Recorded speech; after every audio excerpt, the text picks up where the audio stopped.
సంగారెడ్డి జిల్లా కేంద్రంలోని కలెక్టరేట్ ఎదుట నూతనంగా ఏర్పాటు చేసిన సర్దార్ సర్వాయి పాపన్న గౌడ్ విగ్రహాన్ని రాష్ట్ర వైద్య, ఆరోగ్య శాఖ మంత్రి దామోదర్ రాజనరసింహ, టీజీఐఐసి చైర్మన్ నిర్మలా జగ్గారెడ్డి, సంగారెడ్డి నియోజకవర్గం శాసన సభ్యులు చింతా ప్రభాకర్, జిల్లా కలెక్టర్ ప్రావీణ్య ఆవిష్కరించారు. అనంతరం సర్దార్ సర్వాయి పాపన్న గౌడ్ 375వ జయంతిని పురస్కరించుకొని కలెక్టరేట్లోని ఆటోటోరియంలో వెనకబడిన తరగతుల సంక్షేమ శాఖ మరియు గౌడ సంఘం జిల్లా అధ్యక్షులు నక్క నాగరాజ్ గౌడ్ ఆధ్వర్యంలో సర్దార్ సర్వాయి పాపన్న గౌడ్ 375వ జయంతి వేడుకలను ఘనంగా నిర్వహించారు. ఈ కార్యక్రమంలో టీజీఐఐసి చైర్మన్ నిర్మలా జగ్గారెడ్డి, సంగారెడ్డి నియోజకవర్గం శాసన సభ్యులు చింతా ప్రభాకర్, జిల్లా కలెక్టర్ పి. ప్రావీణ్య, జిల్లా ఎస్పీ పరితోష్ పంకజ్, అదనపు కలెక్టర్ చంద్రశేఖర్, మాధురి, డిఆర్ఓ పద్మజతోపాటు గౌడ కులస్తులు, వివిధ సంఘాల ప్రతినిధులు, వివిధ శాఖల అధికారులు పాల్గొన్నారు.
పెద్దలందరికీ కూడా నా యొక్క హృదయపూర్వక నమస్కారాలు తెలియజేస్తున్నాను.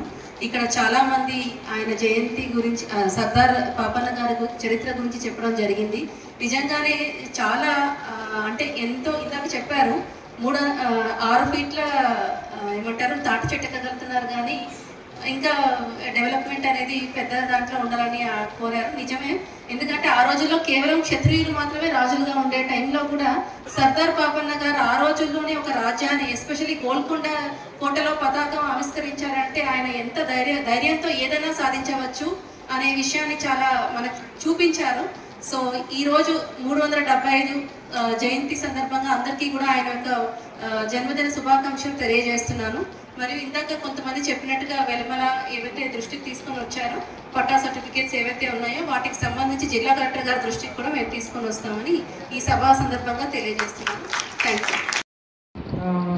BC welfare officer, excise superintendent గారు మరియు వేదికను అలంకరించినటువంటి గౌడ సంఘం నాయకులందరికీ మరియు బీసీ సంఘ నాయకులు అందరికీ కూడా, మరియు ఇక్కడికి వచ్చినటువంటి వేదిక ముందు ఆశీనులైనటువంటి వారందరికీ కూడా మా యొక్క నమస్కారాలు. మరియు సర్దార్ పాపన్న యొక్క జయంతి శుభాకాంక్షలు, 375వ సంవత్సరం జయంతి శుభాకాంక్షలు తెలియజేసుకుంటున్నాను. ఇప్పుడు నాయకులు అందరూ కూడా, కొంతమంది నాయకులందరూ కూడా కొన్ని ప్రాబ్లమ్స్ గురించి తెలియజేశారు. వాటి గురించి కలెక్టర్ గారికి తెలియజేసి అవన్నీ క్లియర్ అయ్యేటట్టుగా చూసుకోవడానికి సహకరిస్తాను. అదేవిధంగా సర్దార్ పాపన్న గారి చరిత్ర గురించి పుస్తకాలలో కావాలని అడిగారు, కానీ హిస్టరీ బుక్లో ఉంది. స్కూల్ బుక్స్లో కొంత భాగం ఇస్తారు, అంటే టోటల్గా డీటెయిల్గా ఉండదు, కానీ కొంతవరకు ఉంది హిస్టరీ బుక్లో. మేము మా స్కూల్లో చదువుకున్నాం సర్దార్ పాపన్న గారి గురించి. కాబట్టి ఆయన ఒక సామాన్య వ్యక్తి నుండి అంత పైకి ఒక చక్రవర్తిగా ఎదిగారంటే అది చాలా గొప్ప విషయము. కాబట్టి మీరు కూడా చాలామంది కూడా, మీరందరూ కూడా చాలా సాధిస్తున్నారు. అందరూ ఐకమత్యంగా ఉండి మీ కోరికలు, అవసరాల గురించి కూడా మనందరూ సాధిస్తున్నారు. కాబట్టి మీరందరూ కూడా సర్దార్ పాపన్న గారి యొక్క అంత ఎత్తుకు ఎదగాలని కోరుకుంటూ అందరికీ ధన్యవాదాలు తెలియజేస్తూ ముగిస్తాను. జన్మదినం సందర్భంగా శుభాకాంక్షలు తెలియజేస్తున్నాను. అలాగే ఈరోజు రాష్ట్ర ప్రభుత్వం ట్యాంక్ బండ్ పైన సర్దార్ సర్వాయి పాపన్న విగ్రహాన్ని నెలకొల్పుట గురించి భూమి పూజ చేయడం జరుగుతుంది. ఇది అందరి శుభసూచకం. ఇది మనం ఎన్నో రోజుల నుంచి ఎదురు చూస్తున్నదే. ఇది ఈ సందర్భంగా రాష్ట్ర ప్రభుత్వానికి కూడా మేము ధన్యవాదాలు తెలియజేస్తున్నాము. గత ప్రభుత్వంలో సర్దార్ సర్వాయి పాపన్న జయంతి వర్ధంతి కార్యక్రమాలను అధికారికంగా జరపడం కోసం గత ప్రభుత్వం నిర్ణయించడం జరిగింది. అలాగే కంటిన్యూగా నాకు తెలిసి ఒక 6-7 ఇయర్స్ నుంచి జరుగుతుంది ఇది. అందుకే ప్రభుత్వానికి ధన్యవాదాలు తెలియజేస్తున్నాము. ఇంకో ముఖ్య విషయం ఏంటంటే, ఈరోజు సర్దార్ సర్వాయి పాపన్న విగ్రహాన్ని మన సంగారెడ్డి నడిబొడ్డున ఆవిష్కరించుకోవడం జరిగింది. ఇది ఎన్నో రోజుల నుంచి నా కళ. ఇది నాకు సంగారెడ్డిలో మనకు విగ్రహం లేదు, ఎక్కడెక్కడో ఉన్నది. సంగారెడ్డి జిల్లా హెడ్ క్వార్టర్లో విగ్రహం లేదన్న కాన్సెప్ట్ తోటి ఖచ్చితంగా చేయాలన్న ఉద్దేశంతో పాపన్న విగ్రహాన్ని ఈరోజు నిర్వహించుకోవడం జరిగింది. సహకరించిన పెద్దలందరికీ ధన్యవాదాలు తెలియజేస్తున్నాం. అలాగే ఈ సభా వేదిక ద్వారా మీ అందరికీ కూడా తెలియజేస్తున్నాను ఏంటంటే, ప్రతి గ్రామంలో కూడా మన గౌడ సోదరులు సర్దార్ సర్వాయి పాపన్న విగ్రహాన్ని నెలకొల్పాలని నేను మీ అందరికీ మనస్ఫూర్తిగా తెలియజేస్తున్నాను. ఏదైనా మీకు అక్కడ నా వంతు సహాయ సహకారాలు కావాలంటే పాపన్న విగ్రహాన్ని కూడా నేను ఇప్పిస్తాను. ఈ సభా వేదిక ద్వారా మీకు చెప్తున్నాను, ప్రతి గ్రామంలో సర్వాయి పాపన్న విగ్రహాన్ని ఏర్పాటు చేయాలనేది మీ అందరికీ నా విజ్ఞప్తి. ఇక మిగతా విషయాలన్నీ మన గౌడ సోదరుల గురించి మా రమేష్ గౌడ్ గారు అందరూ చెప్పడం లేదు, పెద్దలందరూ కన్నూరు గౌడ్ గారు చెప్పారు. మన గత ప్రభుత్వంలో కూడా మనకు హరీష్ రావు గారు, మరి మన స్థానిక ఎమ్మెల్యే చింత ప్రభాకర్ గారు గౌడ కులస్తుల కోసం ఈ కంది పరిసర ప్రాంతాల్లో 1 ఎకరా భూమిని కూడా ఇవ్వడం జరిగింది. కాకపోతే ఆ భూమిలోకి వెళ్ళడానికి మనకు దారి లేదని ఇందాక చెప్పడం జరిగింది. జేడీ సార్ గారు, టీఆర్ గారు, మీరు కలెక్టర్ గారి దృష్టికి తీసుకెళ్ళి ఆ దారి ఏర్పాటు చేయాలి. మిగతా 4 సంఘాలకు కూడా ఇచ్చారు, అక్కడ అందరికీ ఎకరా లాగా ఇచ్చారు. కాకపోతే వెళ్ళడానికి దారి లేదు. అది మరి ఎవరు చేశారో తెలియదు, కానీ ఆ దారిని క్లియర్ చేపిస్తే మేము అక్కడ వర్క్ చేసుకోవడానికి, మా గౌడ సంఘాన్ని ఏర్పాటు చేసుకోవడానికి వీలుంటుందని మీకు సభాముఖంగా తెలియజేస్తూ